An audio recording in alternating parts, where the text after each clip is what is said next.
Bonjour mesdames et messieurs. Bonjour aussi aux personnes qui nous suivent en visio.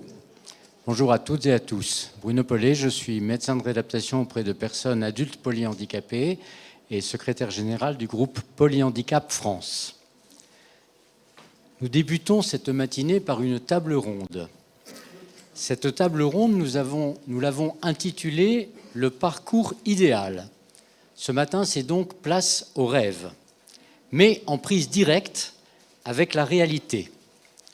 Le groupe Polyhandicap France a demandé à 3 mamans et à 2 professionnels, à partir de leurs insatisfactions, frustrations, souffrances ou appréhensions vécues, mais aussi à partir de leurs satisfactions, des espoirs, des panels de solutions entrevues, de nous dire quelles seraient les modalités qui satisferaient le mieux les aspirations au bonheur de nos chers enfants, frères et sœurs, amis polyhandicapés et de leurs proches. Je commence par donner la parole à une maman qui est également membre du CA et du bureau du groupe Polyhandicap France, Galina Ripkin, qui est maman d'Iris. Iris a 20 ans, elle est actuellement en EEAP, j'allais dire peut-être encore en EEAP, voilà, accueillie dans le cadre d'un amendement Creton. Exactement. Donc ce matin, je me suis dit qu'on allait être positif parce que la journée d'hier était émotionnellement un peu éprouvante et pas très optimiste. J'ai donc essayé d'imaginer le parcours idéal tel qu'il va bientôt se passer, sûrement. Voilà. Le parcours idéal pour les parents, il débute en fait dès les premières inquiétudes et l'annonce ou la compréhension qu'il va y avoir une différence importante dans le développement de notre enfant et que cette différence importante va faire dérailler un peu tout notre projet de vie. Dès le début, en fait, je dirais que ce serait un parcours qui serait fait d'ouverture, de proximité et de souplesse. D'abord d'ouverture parce que dès le début, les médecins qui nous accompagneraient pour déterminer ce qui arrive à notre enfant seraient en lien avec les associations de famille, avec le médico-social et nous expliqueraient que, eh bien, on va avoir un projet de vie différent, mais pas moins intéressant que celui qu'on avait prévu et que notre enfant, certes, aurait des choses qu'il ne pourrait pas réaliser, mais qu'il aurait une sensibilité extraordinaire, qu'il ouvrirait des portes qu'on n'aurait jamais cru ouvrir sans lui et que donc il nous ouvrirait des possibles. Le secteur médical serait donc une passerelle entre l'hôpital et le médico-social pour les familles. Les familles seraient bien sûr entourées et formées, ce qu'on appelle maintenant l'éducation thérapeutique du patient, qui existe déjà souvent dans des associations de familles actuellement, enfin ça ne s'appelait pas comme ça, mais ça existait déjà, ou dans les centres de ressources. Et les parents ne seraient sûrement pas effectivement livrés à eux-mêmes avec leur désarroi. Ce parcours serait fait de proximité puisqu'on leur proposerait bien évidemment des crèches qui accueilleraient les enfants handicapés, polyhandicapés sans aucun problème. Ça se ferait de manière fluide et ils n'auraient pas à renoncer à leur vie professionnelle ni à leur niveau de vie puisque ça va ensemble. Il y aurait des petites cellules médico-sociales qui seraient adossées aux écoles dans les villes à proximité et les parents pourraient, enfin les enfants pourraient recevoir un enseignement adapté dans ces écoles et un suivi éducatif et médico-éducatif au sein de ces petites structures avec des passerelles dans les 2 sens pour ceux qui ne pourraient pas se rendre dans le milieu ordinaire, on va dire. Ces petites structures médico-sociales auraient bien sûr un lien avec un réseau médical local, des généralistes, des spécialistes, l'hôpital, où tout serait accessible et bien sûr les spécialistes et généralistes connaîtraient le polyhandicap comme le fond de leur poche. Les professionnels et les familles, bien entendu, travailleraient main dans la main dans l'intérêt de l'enfant, et cette super équipe choisirait dès le départ les outils de communication les plus adaptés à l'enfant, outils qui seraient utilisés dans l'établissement, à l'école, à la maison, et qui suivraient l'enfant tout au long de sa vie pour qu'on puisse favoriser son autodétermination. Ces structures, ce parcours serait fait de souplesse, puisque ces structures offriraient, un peu comme dans certaines plateformes qui émergent, de l'externat, du répit, de l'internat, des CESAD, selon les nécessités de la vie, de la famille et les besoins de l'enfant, et ceci de manière fluide et non figée.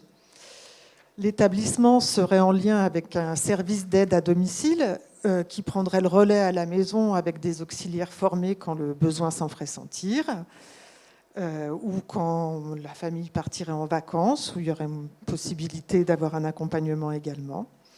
À l'adolescence, des séjours ponctuels seraient proposés dans des maisons. Alors, ce ne seraient pas des maisons d'accueil spécialisées, ce seraient des maisons tout court qui disposeraient de moyens comparables aux établissements pour enfants, et seraient situés au cœur des villes, proches des loisirs adaptés et proches de l'accès à la culture. Ces stages que les ados pourraient faire dans ces maisons leur permettraient de trouver leur future maison. Ils seraient accompagnés par la structure enfant, bien sûr, dans la recherche d'autodétermination quant au choix de leur maison future. Au sein de ces établissements, les adultes accueillis, bien sûr, ce seraient des structures pas trop importantes pour qu'il y ait une taille humaine et que ça ressemble à une coloc un peu. L'adulte bénéficierait d'une réelle densité de vie, adaptée à sa personnalité et à ses possibilités, puisque tout le monde n'a pas, il n'y a pas un seul modèle applicable à tous, bien sûr. Et la même souplesse d'accueil existerait qu'en établissement pour enfants. Donc, on pourrait avoir notre jeune à la maison, le laisser en internat, enfin, tout serait très très souple. Les familles, bien sûr, seraient les bienvenues dans la maison de leur enfant pour partager un repas, un week-end, passer un moment ensemble. Les parents vieillissants pourraient recevoir leur enfant pour un week-end, pour des fêtes d'anniversaire, de Noël, avec une aide à domicile adaptée, et le lien familial serait préservé. Les liens privilégiés, bien sûr, avec le réseau médical local seraient toujours présents, et on privilégierait un maintien à domicile en cas de maladie pour que la personne polyhandicapée reste le plus possible dans sa maison, dans son environnement, avec une HAD envisageable en lien avec les hôpitaux. Et il est évident que tous les professionnels impliqués seraient reconnus à leur juste valeur, auraient des salaires leur permettant d'exercer leur métier qui va bien au-delà d'une fiche de poste, sans sacrifier leur niveau de vie. Et j'ajoute une idée que le docteur Anne-Marie Boutin m'a donnée hier et qui me poursuit depuis hier midi. Tout ce petit monde serait soutenu par un comité d'éthique qui serait présent à tous les moments nécessaires à ce parcours. Voilà. Je vous remercie.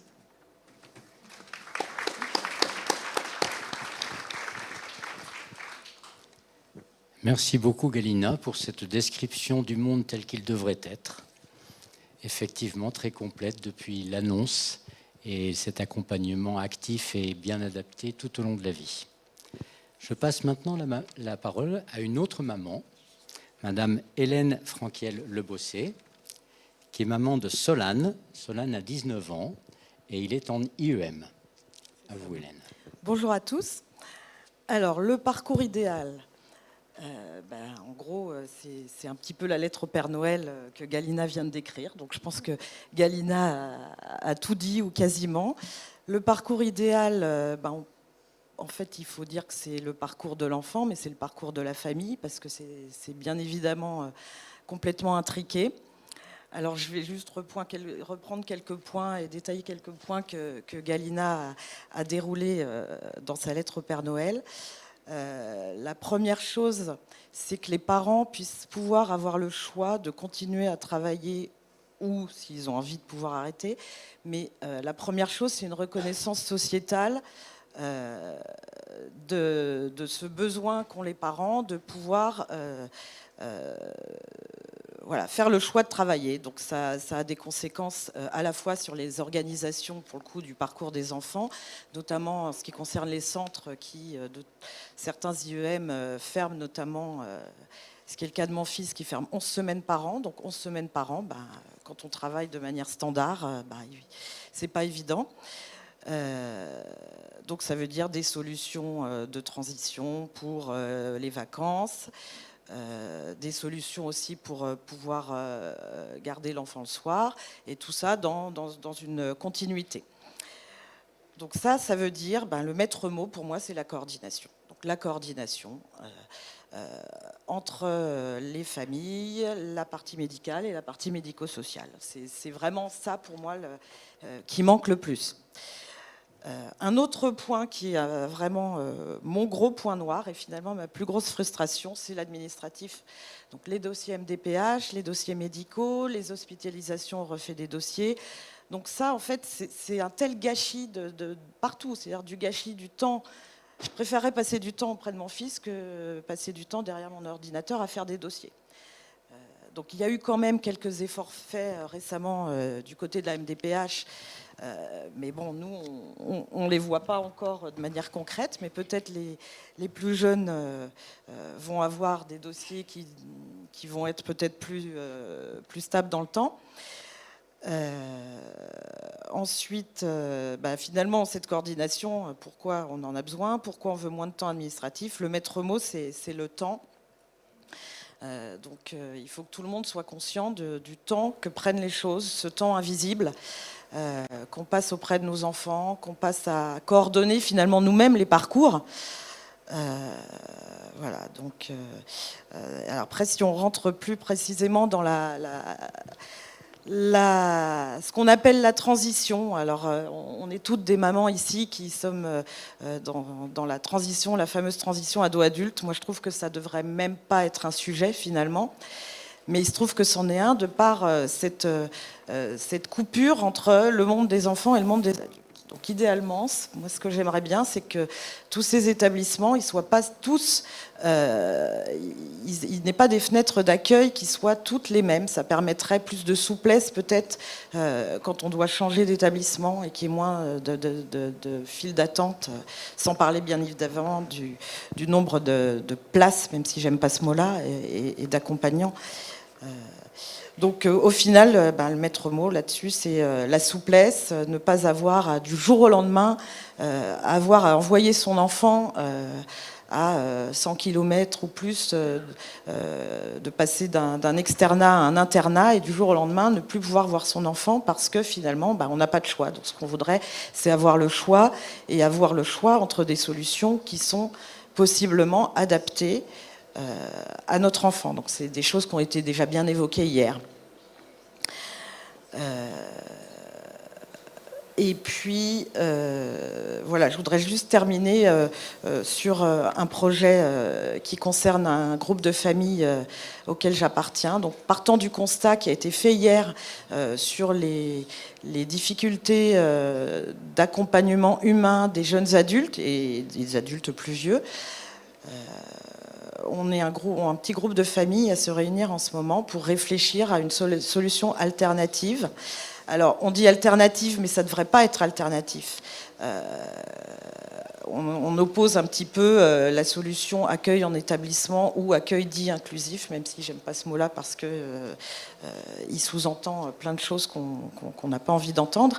Mais en fait, le constat est là. Souvent, les établissements pour adultes, donc les masses, pour ce qui concerne nos enfants, sont isolés géographiquement, isolés des gens.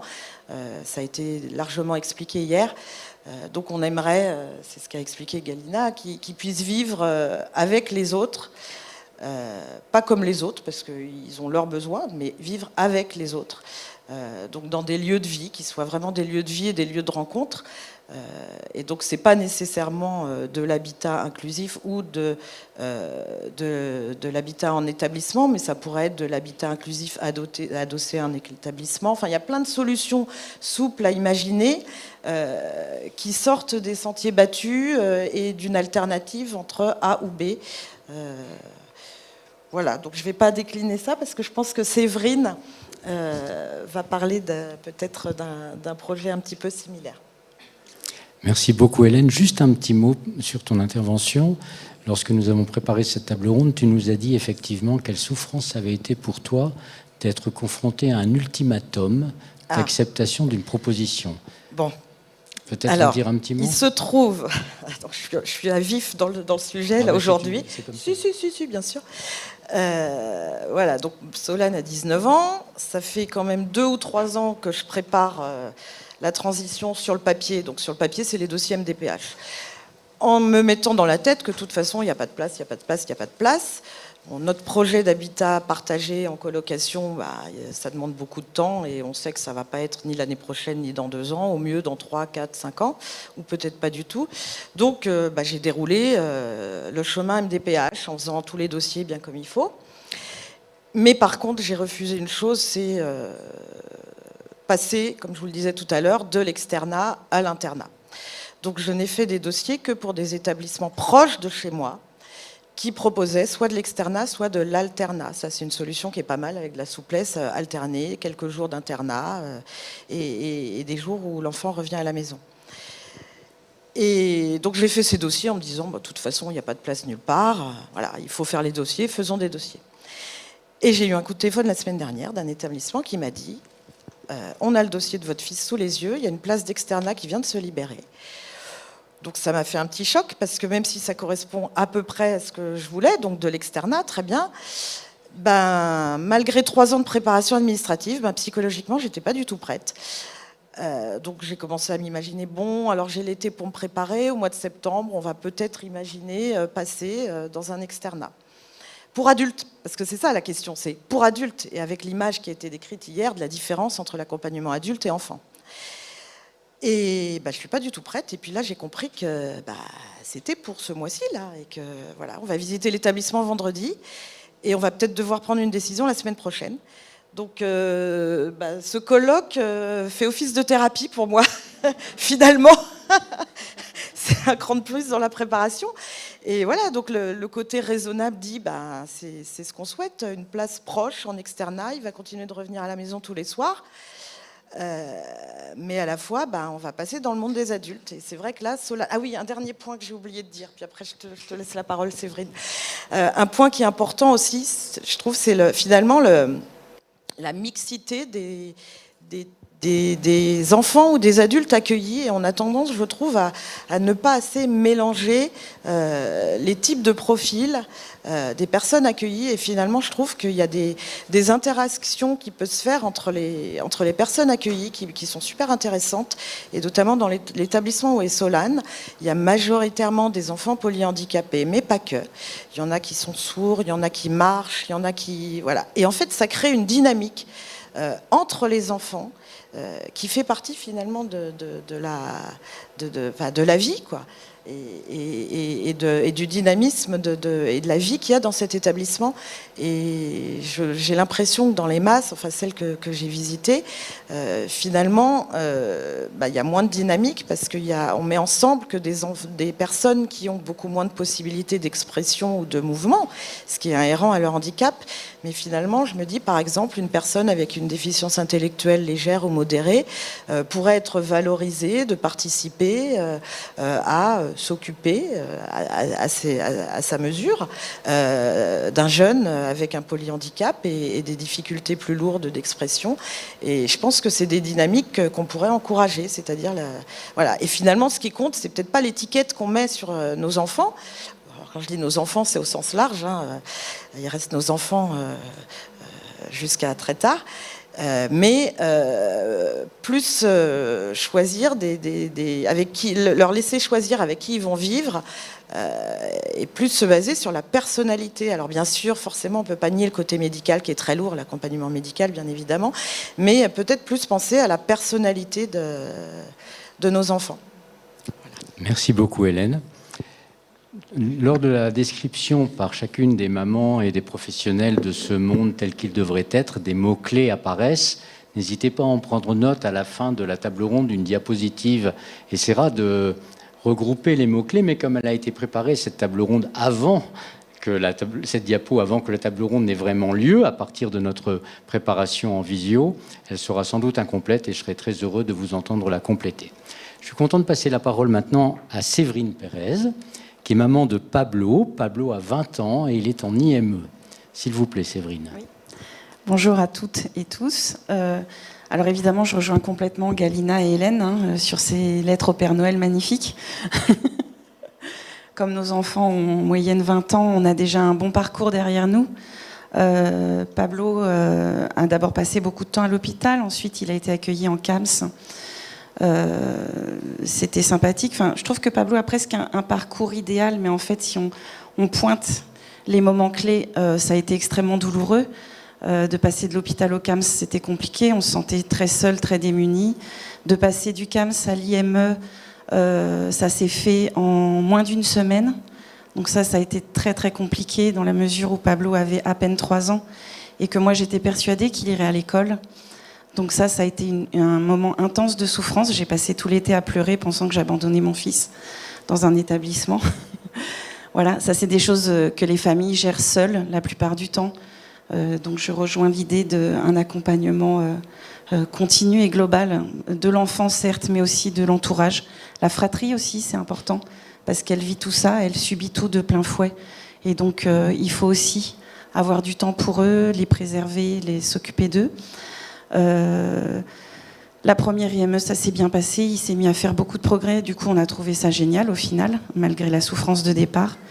Et puis il y a eu la deuxième IME qui était encore mieux, qu'il a intégrée à l'âge de 10 ans, où là on a eu un parcours idyllique, c'est-à-dire qu'il y avait des instituteurs et institutrices spécialisés au sein de l'IME, donc ils allaient à l'école quasiment tous les jours, et en plus ils avaient une intégration en milieu scolaire ordinaire, maternelle, primaire, collège et même lycée pour certains. Je pense notamment à un jeune qui allait en cours d'histoire au lycée et qui était en capacité, alors que beaucoup pensaient que non, de montrer sur une carte les villes de France quand on lui demandait est-ce que tu peux nous situer Bordeaux, Paris, Marseille, etc. Voilà, c'est des choses que souvent la majorité des gens ignorent parce que quand on voit quelqu'un dans un fauteuil, on pense que voilà, il a peu de possibilités et en fait il y en a plein. Donc si on leur propose un maximum d'activités, de stimulation, d'éducatif, ils s'éveillent à la vie, ils s'éveillent à tout et puis surtout ils tissent des liens entre eux. Ils tissent vraiment des liens forts et uniques entre eux. Et donc là, nous, on arrive à l'étape suivante. Nous, la masse, ça nous semblait très compliqué pour Pablo, qui est demandeur d'activité non-stop, qui a besoin d'être stimulé, sinon il s'étiole. Et c'est parce qu'un jour, alors qu'il avait 14 ans, il me semble 13-14 ans, où on pense souffler un petit peu, parce qu'on se dit, tiens, ça fait un moment qu'il est là, on se pose un peu, et là, on nous dit, et vous savez, il faut commencer à préparer les dossiers pour la suite. Et là, on se dit, quoi ? Non, déjà ? Mais c'est pas possible. Donc là, j'ai été dans le déni très longtemps. Je le suis encore, j'ai toujours pas fini mon dossier MDPH. Voilà, l'administratif qui prend du temps. Donc, il y a une professionnelle qui accompagnait Pablo depuis longtemps qui m'a dit, vous savez, Madame Pérez, si Pablo il va en masse, il va se laisser mourir. C'est une phrase qui est violente quand on est parent. Mais elle m'a parlé tout de suite. Et du coup, avec son père, on s'est dit qu'il fallait qu'on envisage d'autres choses.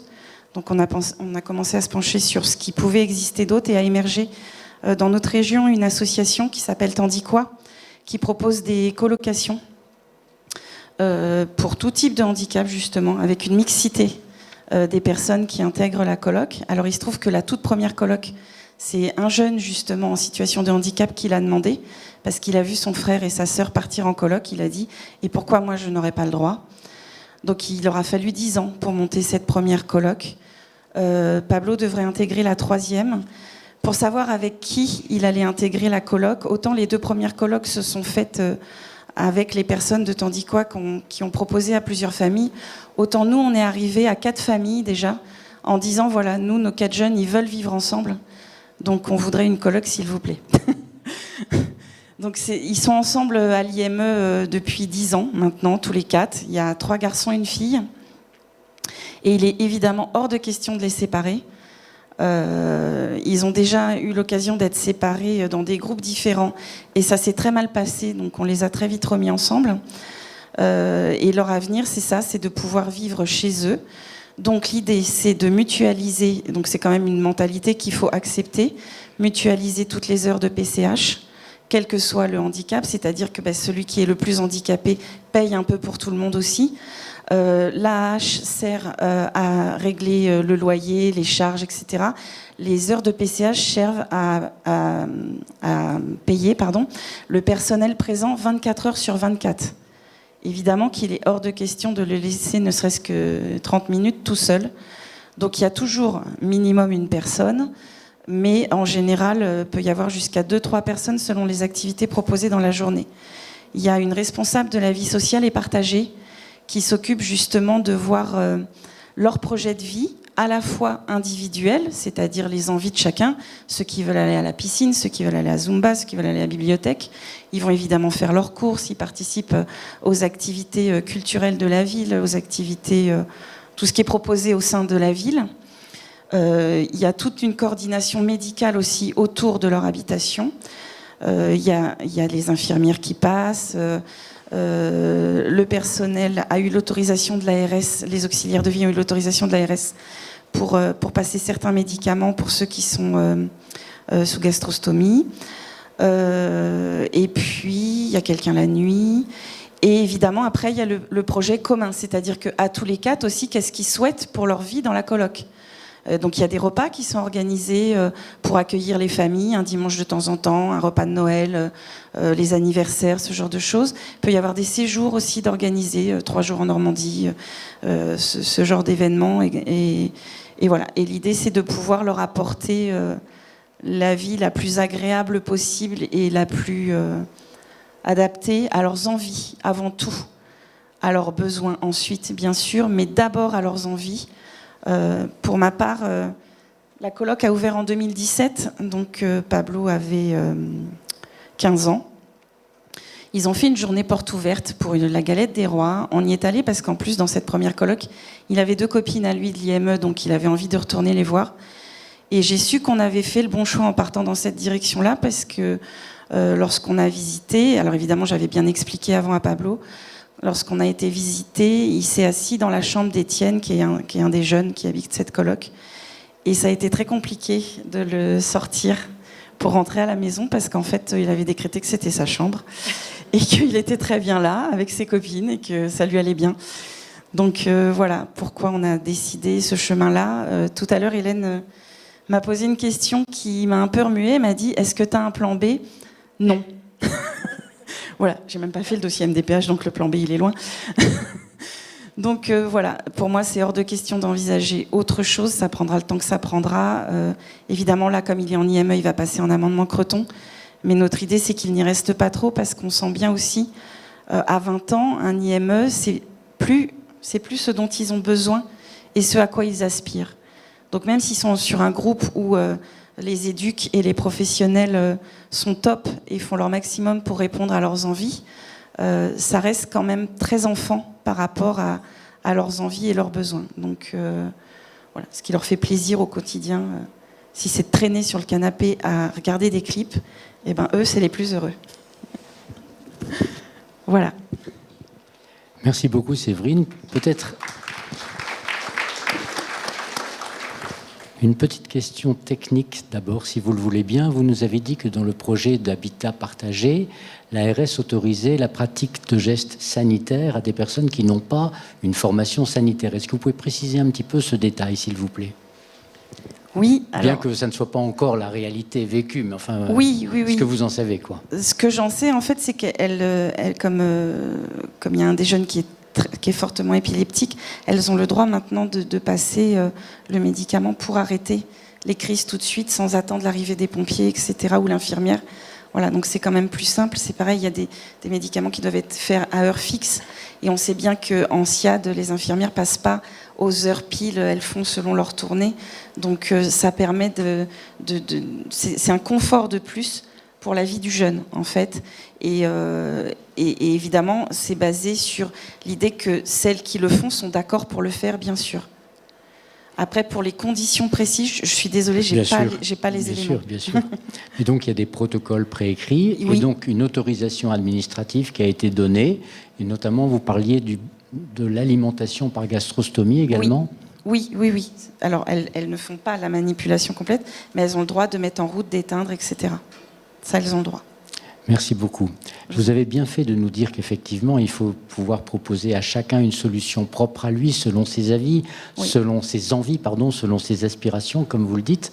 Vous avez eu des mots un petit peu durs, enfin, on a eu à votre égard des mots un petit peu durs par rapport au monde des masses. C'est vrai, les masses, moi j'ai la chance de travailler dans des masses, c'est aussi des lieux quand même d'épanouissement personnel et collectif. On est d'accord. Des lieux aussi effectivement de joie de vivre et des lieux d'une très grande humanité quand même. On est complètement d'accord. Il y a d'autres parents au sein de l'IME qui ont fait ce choix-là. Et l'idée, c'est ce qu'on disait au début, juste de pouvoir laisser le choix à chacun et surtout de respecter le choix de chacun. Voilà. De pouvoir dire telle famille, moi j'ai une amie qui veut absolument une masse pour sa fille et je suis pas allée lui dire non, on va en coloc, non pas du tout. Et elle me dit pas non plus non, mais Pablo en masse. Bien sûr. C'est pas l'idée. L'idée c'est que chacun trouve ce qui convient le mieux à son jeune et je dirais la famille de façon générale et que le chemin se fasse le plus sereinement possible pour tout le monde. Et pour reprendre ce sujet majeur de l'inclusion ne veut pas forcément dire la désinstitutionnalisation. Loin Il y a de là. des établissements qui sont vraiment des lieux d'inclusion et qui vivent pleinement inclus dans les deux sens, si je puis dire, dans la société. Tout à fait. C'est pour ça que je suis très contente que Pablo ait intégré une IME. Parce qu'il s'y est beaucoup épanoui. Merci beaucoup, Séverine. Merci. On va maintenant pouvoir écouter la parole de deux professionnels. Alors, peut-être Gaëlle, puisque vous avez le micro, Gaëlle. Donc Gaëlle Bolland, qui est AMP, qui tient à dire qu'elle est toujours, enfin vous êtes en période de transition, on va en parler, mais donc vous êtes AMP auprès d'adolescents âgés de 12 à 16 ans, à l'IMP Les Amis de Laurence, et vous avez fait une formation importante et vous devenez référente de parcours à l'espace ressources handicap rares du CESAP. Donc vous êtes actuellement en phase de transition professionnelle. Tout à fait. Bonjour à tous. Je suis effectivement entre mes deux postes. Je travaille actuellement à l'IMP et à l'équipe relais handicap rare du CESAP. Donc le parcours idéal, je le vois de ma place, de mes 10 ans de pratique au sein de l'IMP, et je la découvre en tant que référente de parcours actuellement. Je pense qu'en tant que professionnelle, Elisabeth complétera si besoin, on a le droit aussi d'avoir une idée du parcours idéal. Nous passons beaucoup de temps avec vos enfants et nous ne sommes pas toujours d'accord avec ce qui est préconisé. Pour moi, l'idéal, quel que soit l'âge, de la toute petite enfance, comme disait Galina, jusqu'à la fin de vie, la modularité est essentielle. Avoir une structure de CAMS, EAP, masse, ne convient pas à tout le monde. Il faut prendre en compte les désirs, comme Séverine disait, des jeunes, mais aussi leur fragilité, leur fatigabilité, leur vulnérabilité. Et en tant qu'AMP au sein du groupe des adolescents, c'est quelque chose que j'ai côtoyé pendant 10 ans. La fatigabilité de cet âge-là, on parlait de transition de l'âge de l'adolescence à l'âge adulte, mais il y a aussi cette transition de l'enfance à l'adolescence qui est vécue par les parents et par les professionnels de manière parfois un peu compliquée. C'est là toute l'importance pour moi d'avoir aussi des plateformes au sein des institutions, qu'elles soient des EAP ou des MAS, qui proposent des services à domicile pour pouvoir accompagner les parents lors de ces temps de fatigabilité où les jeunes sont probablement à domicile à ce moment-là ou en milieu hospitalier, n'ont pas forcément les mêmes activités qu'on leur propose de manière générale dans nos institutions. C'est vraiment une nécessité pour moi d'avoir ce partage de connaissances et d'accompagnement entre le sanitaire, le médico-social et les familles. Je repasse sur le côté sanitaire. Il y a un clivage qui est en train je l'espère, de diminuer entre le sanitaire et le médico-social, mais il est essentiel qu'il continue à diminuer et qu'il arrive à ne plus exister. Les parents sont les experts de leurs enfants, mais nous, professionnels du quotidien, on passe du temps avec eux, on les accompagne tous les jours, et nous entendre dire dans les hôpitaux que ce n'est pas notre métier et qu'on n'a rien à faire là, pour moi, c'est pas entendable. On a une connaissance de ces jeunes. Avec Elisabeth, on s'est toujours dit, et mes collègues du groupe des ados, on s'est toujours dit qu'il nous fallait 6 mois, 1 an avant de connaître un jeune. Je doute qu'en quelques heures, dans un service hospitalier, les gens soient capables de détecter une douleur. Ça a été une de mes grandes batailles d'un jeune, de comment il l'exprime. Donc, pour moi, ce lien est très important. Donc, c'est vraiment des rencontres qui sont nécessaires entre les services hospitaliers, les EAP, les MAS et les professionnels, ainsi que les services de télémédecine qui sont importants parce qu'ils permettent aux médecins aussi d'avoir cette vision de la personne dans son milieu habituel, c'est-à-dire dans son établissement ou dans son domicile. Voilà, et de vraiment garder l'expertise des parents aussi comme premier socle. La co-construction et la cohérence de parcours pour éviter toutes ces ruptures de parcours sont extrêmement importantes. Concernant les transitions qui, de fait, devraient ne plus exister, pour moi, il est nécessaire d'allonger ces durées de tuilage qui existent entre soit les CAMS et les IME, les EAP, soit les EAP et les MAS. Souvent, c'est des temps qui sont très très courts, qui sont de quelques semaines, souvent 1 mois. Il y a des jeunes à qui ça convient, il y a des familles à qui ça convient, mais il y en a beaucoup à qui ça ne convient pas, et le temps de rencontre est nécessaire entre les référents, les ex-référents et les futurs référents, et entre les jeunes et son établissement qu'il aura, on l'espère, choisi. La formation des AMP, pour moi, doit être renforcée sur le polyhandicap parce que nous sommes vraiment les professionnels du terrain, du quotidien. Je me suis rendu compte dernièrement qu'il y avait peu de modules dans certains centres de formation sur le polyhandicap et je me questionne du coup sur ces professionnels qui ne vont pas être amenés à postuler de fait dans nos établissements. Ils n'ont aucune connaissance de ce qu'est le polyhandicap. Comment les amener à leur donner envie de postuler dans tous les EAP et les MAS. Madame Plivard parlait hier de la formation spécifique et importante pas que des AES, mais notamment sur certains points pour vraiment approfondir leurs connaissances et leur... J'en perds mes mots, mais leur nécessité de vraiment avoir des approches spécifiques au polyhandicap.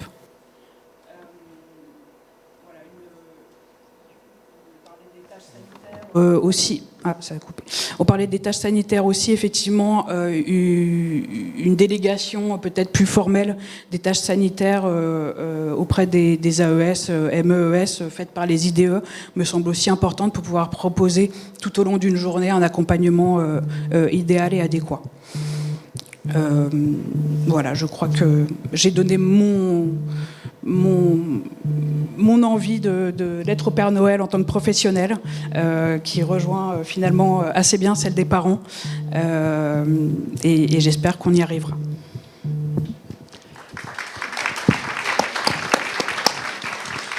Merci beaucoup Gaëlle.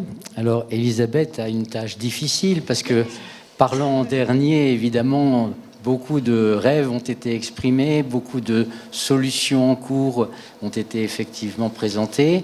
Il y a déjà eu le regard des mamans, le regard d'une professionnelle.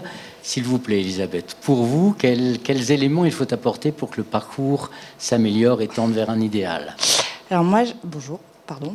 Vous êtes, excusez-moi, j'ai oublié de vous présenter. Vous êtes coordinatrice éducative à l'IEM La Croix-Faubin, qui fait partie de la Société philanthropique. Voilà. Merci beaucoup. Je vais essayer de ne pas faire du bis repetita, mais ça va être quand même un peu compliqué, je ne vous le cache pas. C'est pas grave, c'est pas grave. De toute façon, ce sont des notions cohérentes et c'est bien que Oui. la pédagogie, ça passe aussi par la répétition. Bien qu'ici, le public n'ait pas besoin d'être vraiment enseigné, qu'il partage déjà ces notions, mais... Je voulais quand même revenir, moi, sur un point que Gaëlle vient de traiter, c'était quand même sur la formation et l'accompagnement qu'on peut apporter à ces jeunes enfants et adultes porteurs de polyhandicap. Je crois vraiment que dans l'idéal, il faudrait insister. Je vais tenter de m'expliquer, c'est-à-dire que quelqu'un qui est porteur de polyhandicap, c'est une attention particulière, c'est une observation fine. Et ça, actuellement, dans les formations, je sais qu'on le fait, mais je pense qu'il faudrait insister là-dessus, sur la connaissance de la personne et comment on la perçoit et qu'est-ce qu'elle peut dégager et comment on traduit tout ça. C'est pas un enfant, ou je parle d'enfants parce que je travaille avec des enfants, mais ça s'applique aussi aux adultes.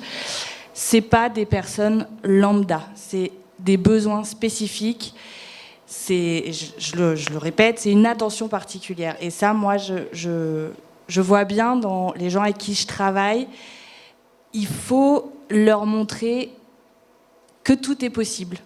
Et que, oui, ça sera plus de travail, plus d'observation, mais on pourra faire quelque chose de chouette à la fin.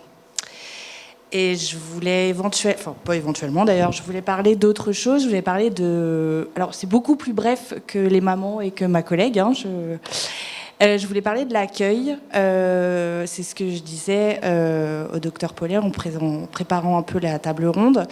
C'est que je me rends compte que l'espérance de vie grandissant, les parents souhaiteraient quand même s'occuper de leurs jeunes un peu plus longtemps. Et que des places en externat, il n'y en a pas beaucoup. Et c'est dommage. Alors, dans l'idéal, s'il y avait plus d'externats qui n'étaient pas à 100 km, ça serait chouette. Et puis, je pensais aussi à l'accueil et aux maisons de répit, qui, à mon avis, devraient aussi augmenter. Parce que j'imagine qu'être parent d'enfants ou d'adultes polyhandicapés, à un moment on est fatigué et on serait chouette que des maisons comme ça, il y en ait plus. Et puis l'accueil séquentiel aussi, quoi. Parce qu'on finalement, je sais pas si ça a été évoqué, mais parfois on a besoin que peut-être 2 jours notre enfant soit en internat et le reste du temps il soit avec nous. Alors ça se développe petit à petit, mais éventuellement, dans l'idéal, il faudrait qu'il y en ait plus aussi. Voilà. Voilà.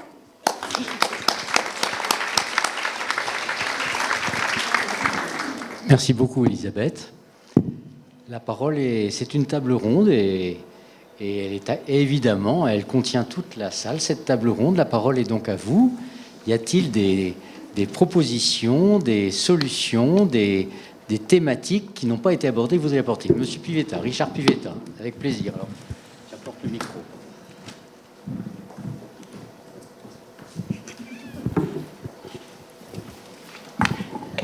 Merci. Bonjour, Richard Pivetta, je suis directeur d'une masse.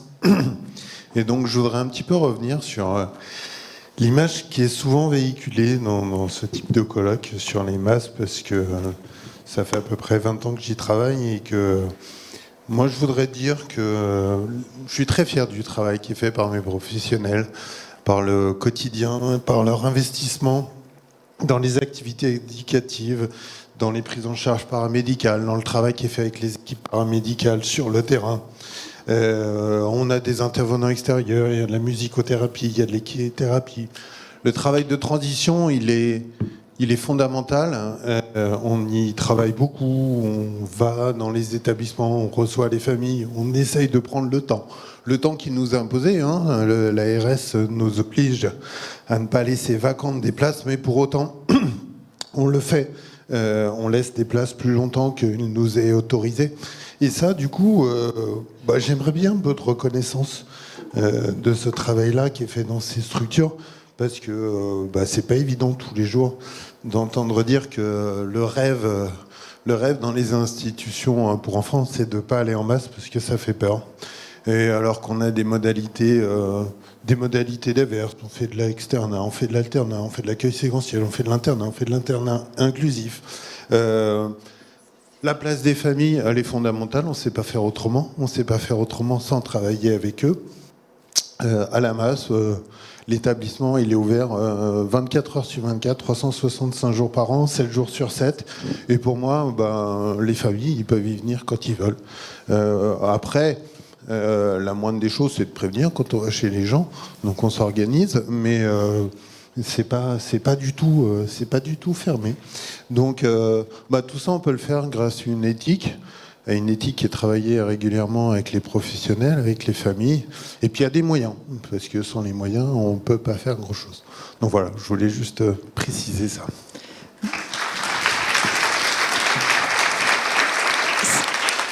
Si je peux répondre à Monsieur Pivetta, oui, je pense que c'est pour ça que dans mon intervention, je disais que c'était pour bientôt l'idéal, parce qu'il y a déjà des établissements qui s'en approchent.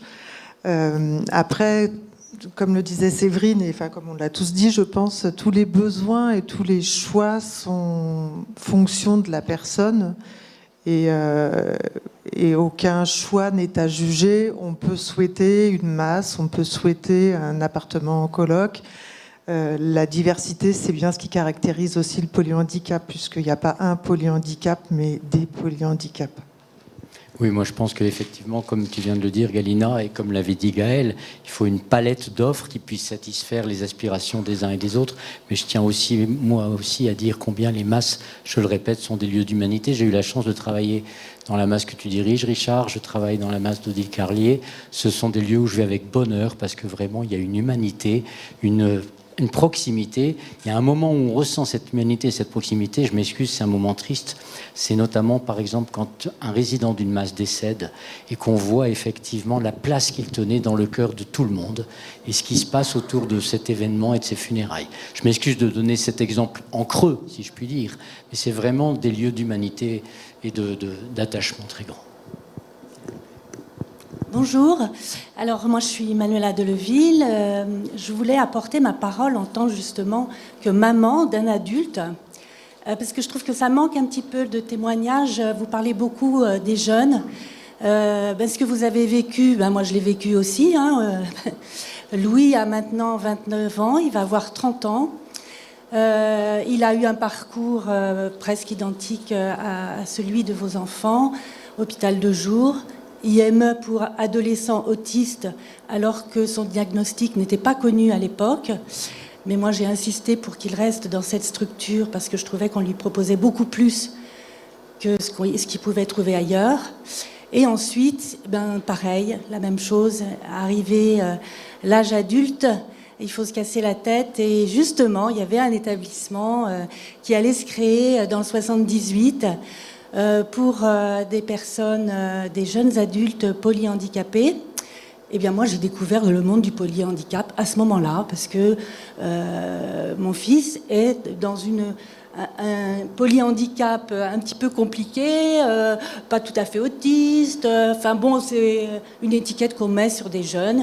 Et j'ai pensé que c'était très bien qu'il aille dans ce lieu entouré de nature, à 40 km de Paris. C'était pas trop compliqué pour la famille pour s'y rendre. Bon, c'était le choix. Et en tout cas, c'était vivre la naissance d'un établissement et découvrir le polyhandicap. Bon. Alors, évidemment qu'il y a des moments qui sont difficiles parce que on essaye de faire comprendre à l'équipe la particularité de son jeune, quel que soit son âge. Louis est tel qu'il est, son voisin est différent, et c'est ça qui est important, c'est de faire reconnaître ce dont il a besoin, lui, en tant que personne, pour qu'on lui propose des activités qui lui soient vraiment adaptées. C'est ça. Bon. Après, comme vous le dites, monsieur, il y a de la musicothérapie, il y avait de l'équithérapie, il n'y en a plus, mais bon, il y a plein de choses qui ont disparu à cause de la situation sanitaire, ça il faut le dire, et de la crise RH. Mais on est là, nous les parents, moi je suis présidente du Conseil de la vie sociale, je suis aussi administratrice des tout-petits, donc bon, il faut y aller, il faut s'engager pour que les choses avancent. Voilà, et c'était un petit témoignage que je voulais faire, mais je voulais aussi, moi je ne connais pas ce que c'est que ces nouveaux coordinatrices éducatives, c'est quoi ce métier Alors, les tâches sont nombreuses. Mais grosso modo, moi, je coordonne toute l'action éducative. Alors, plus spécifiquement, je fais en sorte que les éduques n'aient pas à se charger de la logistique et qui s'occupent bien des jeunes, tandis que moi, je m'affaire à tout ce qui est logistique. Quand il y a des sorties, des choses comme ça, mon job de coordinatrice, il est là. C'est-à-dire que les éduques s'occupent des enfants et moi, je m'occupe des éduques. Voilà. Ça, c'est... La question, c'est quoi de différent avec un chef de service ?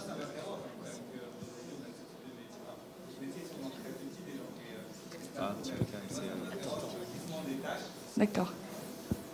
Je suis désolé, hier on parlait beaucoup de la reconnaissance des salaires, la reconnaissance des métiers, la reconnaissance de nos professions.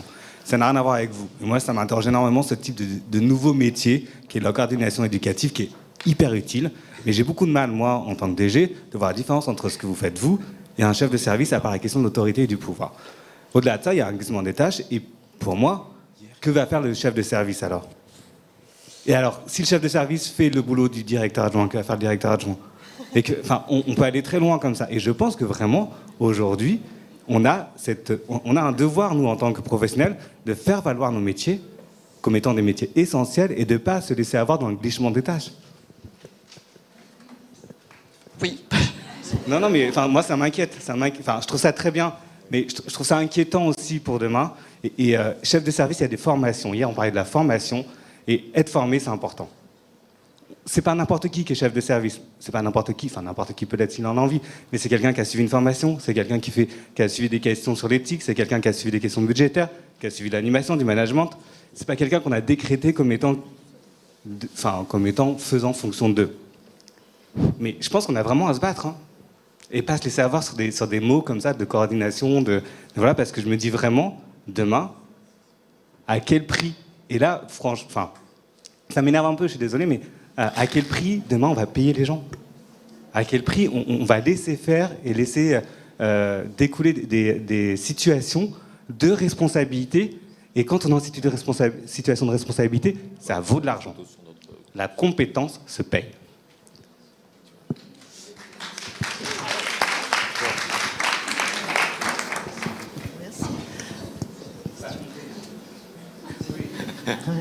Oui, parce que tout le monde est architecte.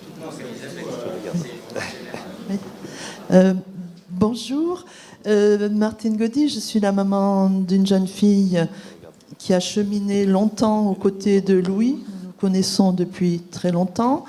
Agathe a 27 ans. Et effectivement, je voulais ajouter un petit peu le regard d'un parent d'une polyhandicapée adulte. Et l'évolution que les parents peuvent avoir à gérer d'un point de vue psychique, d'un point de vue... je veux dire, on avance en âge. Et ma fille est rentrée dans cet établissement en 2016. J'ai fait partie du projet d'établissement qui a été porté par une association de parents, quelque chose en plus, et après donné en gestion à l'UNAPI 92. Agathe est rentrée d'abord sur le mode séquentiel, 15 jours d'internat, 15 jours d'externat. Et puis très vite, je me suis interrogée, il restait une place en internat, je l'ai demandé, et aujourd'hui, je m'en réjouis. Parce que ce que je pensais il y a 5 ans, 6 ans, aujourd'hui, est-ce que je suis en mesure de l'assurer de la même façon? Je vais avoir 70 ans et j'aimerais tellement avoir l'énergie que j'avais encore il y a 70 ans, il y a 5 ans, il y a 5 ans, et que voilà, mon militantisme aujourd'hui, il y a 2 questions. L'énergie qu'on a mise pour porter un beau projet, un très beau projet, qui aujourd'hui, bon, voilà, est un petit peu mise à mal parce que les gestionnaires ne voudraient voir qu'une tête dans la façon dont ils administrent les hein.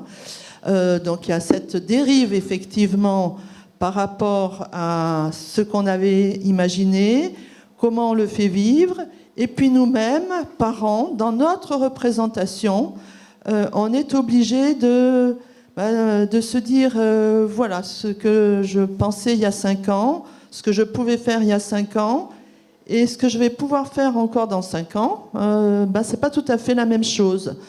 Et il y a aussi les accidents de la vie, donc il est très important d'être dans l'anticipation, et de penser à tout cela.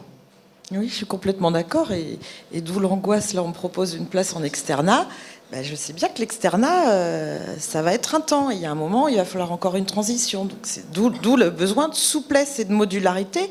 Et j'espère ne pas avoir dans 5 ans, dans 6 ans, ou même dans 2 ans, si j'ai un accident ou n'importe quoi, que je n'en peux plus, avoir à refaire un dossier MDPH et de nouveau de faire une demande pour une place en internat ou autre chose. Donc c'est d'où le besoin absolument de modularité et de souplesse. Complètement d'accord. Merci pour ces témoignages. Jean-Claude Rioux me signale qu'il y a des questions qui sont exprimées sur le chat. Jean-Claude, s'il te plaît. Oui, alors oui, des questions, beaucoup de réactions, comme hier d'ailleurs, où les gens félicitent les intervenants pour la qualité de leur intervention. Une question technique pour Madame Pérez, où on nous demande qui procède au recrutement du personnel dans la colocation, et par ailleurs, qui prend en charge les salaires. Alors, pour le personnel dans la colocation, pour l'instant, c'est une structure d'aide à domicile qui s'est mise sur le sujet et qui travaille de façon à pouvoir former le personnel correctement. Dans l'idéal, l'association a pour objectif de créer sa propre structure, entre guillemets, d'aide à domicile pour être sûr de la qualité d'accompagnement. Pour les salaires, en fait, c'est la mutualisation des PCH qui est reversée à la structure d'aide à domicile qui, elle, paye les salariés qui interviennent au domicile. Est-ce que ça répond ? Complètement, merci. D'accord. J'en profite juste pour glisser un mot. Je suis désolée si ça a été mal perçu ce que j'ai dit sur les masses. C'est notre vécu, c'est complètement personnel. Moi, je le redis encore une fois, le choix de chacun, ça se respecte et ça ne se discute pas. Voilà. Donc, je voulais juste bien le repréciser. Je ne suis pas du tout contre les masses. Qu'on soit bien d'accord. Avec notre fils, on a pensé à ça, mais s'il avait dû aller en masse, de toute façon, il y serait allé. Enfin, voilà. Donc, je voulais bien le repréciser. L'important, c'est que chacun choisisse, qu'il soit libre de son choix et qu'elle se fasse sans toute cette souffrance qu'on peut avoir par palier dans nos vies. Voilà. Juste pour compléter, il y a aussi une grande variété dans les façons d'une masse à une autre. Donc, on ne peut pas dire les masses, je pense. Oui, c'est ça. Chaque établissement individuel, de la même manière qu'on ne peut pas dire les personnes polyhandicapées, et qu'il faut parler aussi de la personne et de sa personnalité. Une masse est une structure donnée avec son fonctionnement, et c'est la question qu'il faut se poser, c'est comment fonctionne tel établissement, et pas effectivement généraliser. Voilà. Au sujet des masses, ce qui me surprend, c'est l'intervention de la professionnelle qui vous a dit que dans les masses, c'était un lieu où elle allait... Non, elle a dit Pablo se laissera dépérir. Oui. C'est pas la même chose, oui, voyez. Mais même ça, je trouve que c'est pas extraordinaire. Je suis d'accord. Je vais vous dire que je l'ai mal vécu quand même, c'est sûr. Merci madame. Je passe la parole à Dominique Juzot, docteur Dominique Juzot. Donc, il y a une question qu'on a peut-être un peu de mal à se poser. mais qui est cet enfant qui devient adulte. Il a 19, 20 ans, là, vous en êtes à ce moment-là. Est-ce que vous croyez que pour vos autres enfants, pour des enfants ordinaires, à 20 ans, on prend une solution qui va durer toute la vie? Non. Il n'y a aucune solution qui dure toute la vie, tout le temps. Et la vie des enfants, des adultes, des enfants devenus adultes, polyhandicapés, eh bien, peut-être que c'est aussi à nous de permettre qu'elles puissent être modularisées, si on peut dire, parce que en fait, si on met son enfant dans une colocation ou si on met son enfant dans une masse ou dans une masse hors les murs ou dans une plateforme, etc., et qu'on se dit, ben voilà, il a 20 ans, on fait ça, et puis allez hop, c'est parti pour le 40 ans, mais c'est pas possible. On ne peut pas partir pour 40 ans. Et des choses que j'ai entendues, c'est que les transitions sont des sources de souffrance. Mais bien sûr, mais la vie, elle est faite de toutes ces transitions. Alors bien sûr, dans le polyhandicap, c'est peut-être encore plus difficile, probable, mais les sources de souffrance, on en a tous. Et nos enfants, on ne peut pas empêcher qu'ils aient aussi des sources de souffrance, que ce soit des enfants polyhandicapés ou non. Alors bien sûr, tout est multiplié, sans doute par 10, par 20, par 100, quand on a un enfant polyhandicapé. Mais peut-être aussi que on est obligé maintenant, compte tenu de l'espérance de vie, et ça c'est une bonne nouvelle qui a augmenté pour ces enfants qui autrefois n'arrivaient pas à l'âge adulte, parce que c'est pour ça qu'on n'a pas assez de masse. C'est parce qu'autrefois ils n'arrivaient pas à l'âge adulte. Et donc peut-être que cette bonne nouvelle, ben, effectivement, elle s'accompagne d'une mauvaise nouvelle, c'est qu'il faut des gens pour les aider, ces enfants. Et donc, voilà, mais c'est pour ça que toutes les solutions doivent être effectivement réfléchies. Merci Dominique. Alors vraiment une toute dernière, pendant que je vous amène le micro, je voulais préciser par rapport à la question sur le chat que dans le monde du traumatisme crânien, comme vous le savez, qui est un monde un peu différent, il y a aussi ces expériences de maison des 4 ou de maison des 5 avec mutualisation des PCH, sous-location d'un logement qui est en général fourni par l'association ou propriété de l'association. Et puis effectivement, le troisième élément, c'est... excusez-moi, ça m'échappe, la PCH, bon, ça m'échappe, le troisième élément. Bon, voilà. Mais donc effectivement, parce que ce sont des personnes qui ont parfois du mal à retrouver pied, si je puis dire, en gardant des séquelles physiques, intellectuelles et comportementales graves. Et c'est une modalité de vie qui peut être aussi heureuse pour ces personnes qui en ont fait le choix. S'il vous plaît, monsieur. Merci.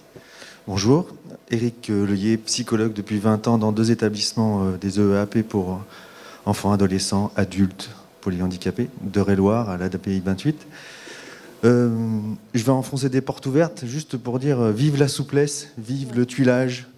Moi, j'ai vu des progrès incroyables dans le fait de dire très très tôt aux parents, par exemple, quand ils arrivent, quand les enfants arrivent à parfois 6 ans, parfois plus tôt maintenant dans les accueils de jour, tout de suite leur mettre quelque chose dans le cerveau, des informations, comment va se passer ce parcours, assez rapidement les mettre au courant, assez rapidement donner des informations, même si pour l'instant ça se met de côté au fur et à mesure de leur parcours, on a pu rappeler ça très très tôt. Et j'ai vu que ça avait vraiment des effets, on a vu que ça avait vraiment des effets sur le temps, c'est-à-dire très très vite donner les informations aux parents, avec douceur, adapté, bien sûr, c'est pas moi qui vais dire le contraire, mais ça a eu des effets. Et puis que les parents puissent aussi multiplier le nombre d'accueils temporaires, même quand ils n'en ont pas besoin. Ça fait partie de l'éducation, ça fait partie apprendre à se séparer. Il faut commencer très tôt. Dans le milieu normal, il y a plein d'enfants qui vont dormir chez la copine de temps en temps, qui passent une nuit à droite, à gauche, chez papy et mamie. Il faut que les IME puissent, avec les accueils, avec les internats, etc., semi-internat, internat, puissent se mettre profite des accueils temporaires pour habituer, parce qu'on parle peut-être un peu moins des besoins des personnes polyhandicapées, à apprendre à se séparer, à apprendre. On parlait de souffrance, mais elle vient parfois... Il y en a, et j'aime beaucoup l'intervention de la dame avant, qui disait quelque chose de la normalité. Moi, nous essayons de faire beaucoup de ponts entre cette normalité et le polyhandicap. J'aime bien mettre plein de ponts. Eh bien oui, la souffrance fait aussi partie, mais encore une fois, à dose homéopathique et pas plus que les autres, ça serait bien. Voilà. Donc vive le tuilage, vive la souplesse. Et puis sur le choix, je suis un peu embêté avec cette idée de choix depuis le début. Hier, on a beaucoup parlé de choix et puis on entend parler de personnes qui sont souvent qui ont des compétences. J'entends ceux qui sont capables de choisir, ceux qui sont capables de... C'est pas ma réalité, hein. Ils sont peut-être capables, mais on est en galère pour le savoir, ce qu'ils vont choisir. Alors bien sûr, il y a les parents, il y a la connaissance auprès d'eux pour savoir comment est-ce qu'ils vont réagir à cette douleur, comment est-ce qu'ils vont verrer et comment ils vont choisir. Le choix, il y a quelqu'un qui disait, c'est quand on a la possibilité de choisir. Hier, hein, c'est waouh, c'est rock'n'roll. Hein. Bon, voilà, c'est important de dire. Et en plus, on a un truc, c'est que je sais pas vous dans cette salle, mais on est un paxon à pas avoir eu le même choix que nos parents à l'âge adulte. Alors moi, quand parfois ils font des choix, c'est pas les mêmes que les parents. Les parents voudraient le garder, et on voit bien qu'en IME ou en internat, parfois ils sont bien aussi en collectivité. Et qu'on rencontre pas mal de petits soucis quand même, pour que c'est un travail d'accompagnement et de dialogue, et on dit que les professionnels connaissent les jeunes, c'est vrai qu'ils ont une intimité différente avec eux, ils vont montrer que tiens, lui, il n'est pas d'accord avec ses parents, il rentre, il a des tensions par exemple, il a des tensions, il a fait quelques crises d'épilepsie, qu'est-ce que ça veut dire? Alors on va s'interroger. Bref, je pourrais en parler pendant des heures, mais je vais m'arrêter. J'avais juste une question sur le comité d'éthique. Quelqu'un en a parlé tout à l'heure dans un parcours idéal, qu'il fallait qu'il puisse ponctuer tout le parcours de la famille et des équipes. Et je suis vraiment super d'accord avec ça, sauf que est-ce que vous pourriez nous donner quelques exemples d'intervention de ce comité d'éthique au fur et à mesure du parcours? Voilà, merci. Alors oui, tout à fait. Oula, c'est fort. En fait, j'évoquais une idée que m'a transmise hier le docteur Boutin, qui est à votre table, et qui m'a parlé de ça, donc que dans les établissements en Suisse, il y avait des comités d'éthique qui aidaient les professionnels, et je pense que c'est utile aussi pour les familles dans les décisions importantes. Donc je pense que c'est elle qui va répondre. Non, elle veut pas.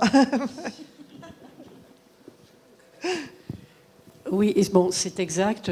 En Suisse, où je suis allée quand même pas mal de fois, tous les établissements ont un comité d'éthique. Et moi, il me paraît que dans ce parcours qui est quand même très complexe, et pour les familles et pour les jeunes, et où il y a des moments quand même où il y a des décisions très importantes à prendre, mais même en dehors de ça, tout ce qu'on a évoqué là, qui concerne le respect de leur autonomie. Quand on parle de séparation, c'est un petit peu de ça dont on parle. Et jusqu'où on va, leur fragilité, leur vulnérabilité. Enfin, il y a plein de questions qui sont à échanger sur ce plan éthique. Et je trouve dommage qu'on n'ait pas... On a des choses intéressantes en France, hein, faut pas. Mais ça manque un petit peu. Et je trouve ça important à mettre en place. Mais on a maintenant des CLUD pour la douleur, donc on aura bientôt des comités d'éthique pour l'accompagnement. Merci beaucoup Anne-Marie. Je crois qu'on va déborder là. Pour Bruno, je prends la responsabilité de déborder. Ah bon, alors. Évidemment. Très bien. Il faut bien que quelqu'un la prenne après tout. Je voulais juste rajouter, d'abord je voulais remercier les intervenantes qui ont fait vraiment preuve d'une qualité qui ne m'a pas surprise, mais qui m'a émerveillée. Ça, c'est un premier point. Et je voulais juste dire un mot qui n'a pas été prononcé. Je me suis réjouie d'entendre parler d'éthique, je me suis réjouie d'entendre parler de différence, je me suis réjouie d'entendre parler de choix. Il y a juste un mot, et je le dis de ma place de parent, même si mon enfant est mort, je maintiens ça parce que c'est très important, c'est la confiance. Et je pense que s'il y a des gens qui méritent qu'on leur fasse confiance, c'est précisément nos enfants. Et que c'est quelque chose qu'il ne faut pas perdre de vue. C'est ce qui a été dit par Dominique Juseau sur effectivement les aléas de la vie ordinaire qu'eux aussi ont à affronter. C'est ce qui vient d'être dit par notre ami psychologue. Je pense que oui, ils doivent affronter des choses qui sont pas drôles, c'est clair. Mais ils ont quand même une résilience, une force, une rage de vivre, il n'y a pas d'autre mot, dont on ferait parfois bien de s'inspirer, et qui fait qu'ils méritent complètement qu'on leur fasse pleine et entière confiance.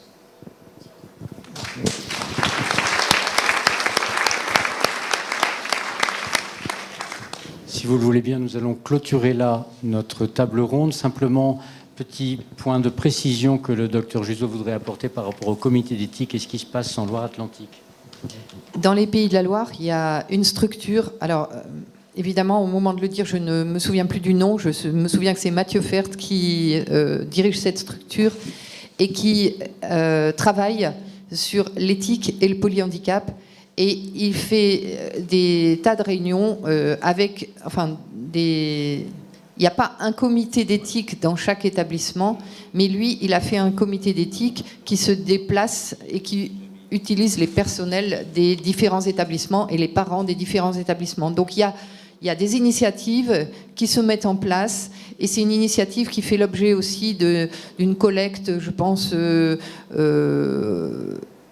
scientifique, si on peut dire, donc qui va être peut-être à un moment modélisée, et je pense que c'est important de le savoir. Ça existe un tout petit peu en France aussi.